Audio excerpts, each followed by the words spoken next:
Dobrý deň, Adam. Teda ahoj, vykáme si, nebudem sa tváriť, že si vykáme, tak... Ahoj. Ahoj. Vítam ťa u nás v štúdiu a rada by som ťa vyspovedala v rámci svetového lokálu.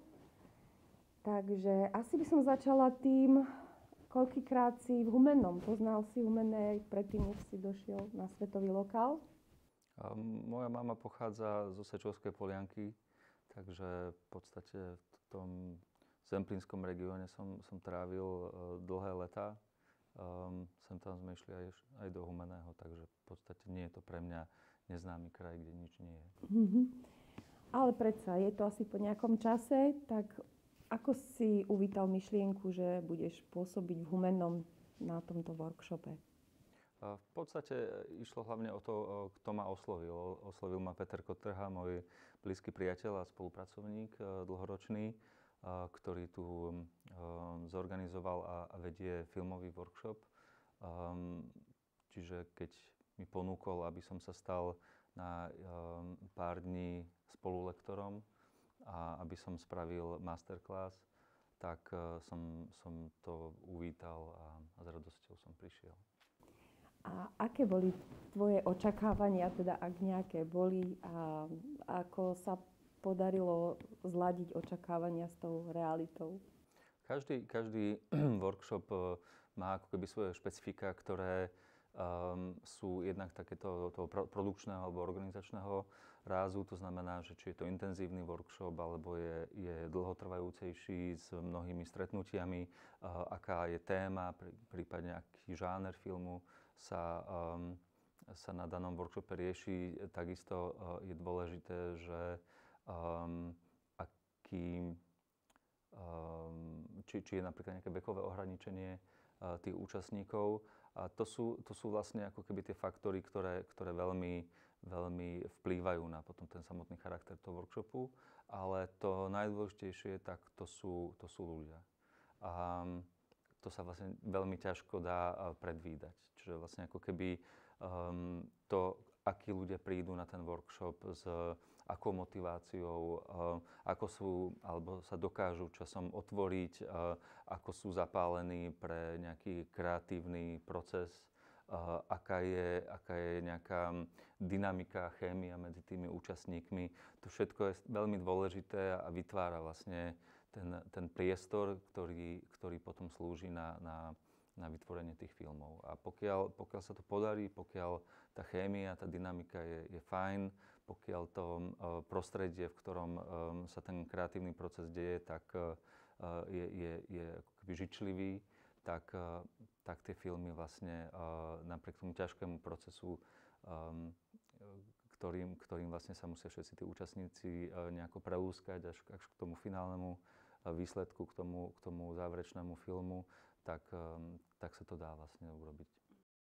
Máš vo svojej praxi určite veľa skúseností z rôznych miest, kde sa workshopy realizujú, a mňa by zaujímalo, či je v Humenné v niečom iné alebo špecifické.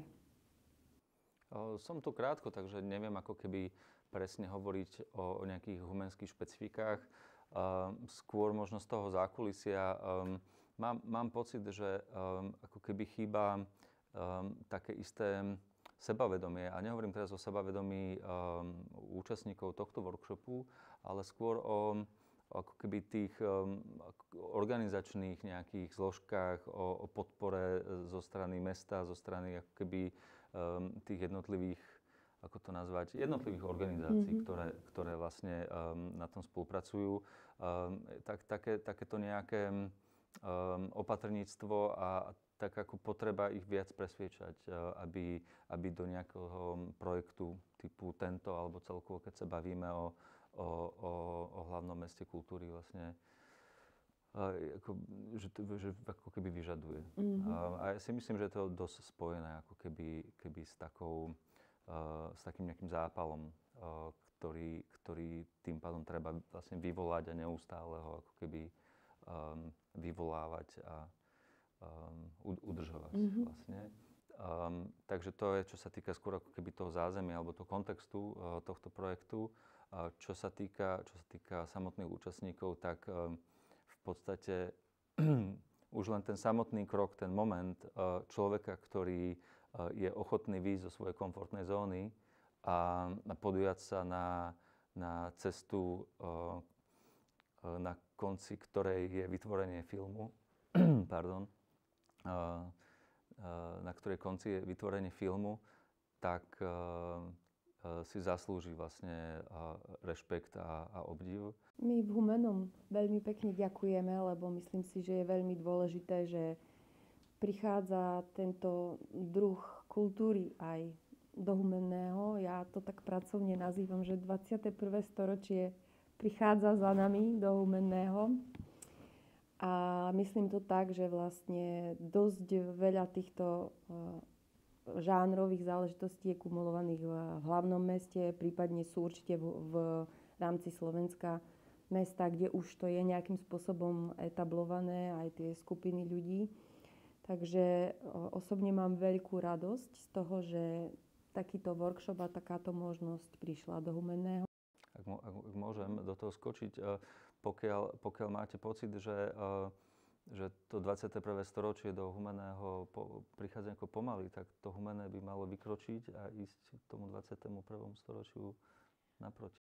Áno, ale myslela som to skôr tak, ono sa to stalo v podstate tým, že tie rôzne druhy umenia, ktoré do tejto chvíle alebo do chvíle, kedy prišlo mesto kultúry, absentovali v meste. Ale mám na mysli skôr študentov a mladých ľudí, ktorí sú na stredných a možno aj na základných školách, ktorí vlastne nemajú nejakú takú možnosť ako keby fyzicky ešte veľmi vykročiť. Máme síce sociálne siete, ale to, že majú možnosť nejaké záležitosti si zažiť na vlastnej koži, je podľa mňa dosť dôležité. Ešte majú možnosť v mieste svojho bydliska, kde sú vlastne ako keby zatiaľ ukotvení, takže takto som to asi myslela. Áno, a k tomu by som povedal toľko, že tá skúsenosť z týchto dní, konkrétne v priestore, kde sa teraz nachádzame, tak ten priestor je neuveriteľne kvalitne vybavený, ponúka tie možnosti, pýta si tie možnosti.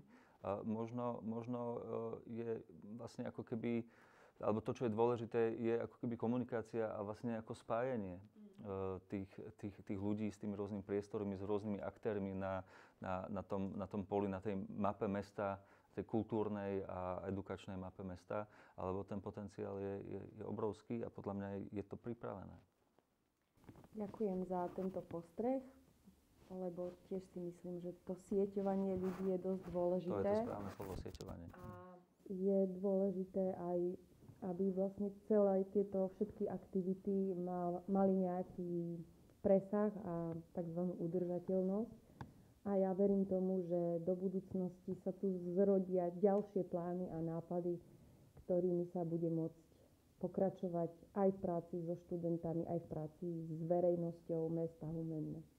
Ja by som sa chcel každopádne touto cestou poďakovať organizátorom, mestu, škole, pánovi riaditeľovi za túto možnosť. Ďakujem.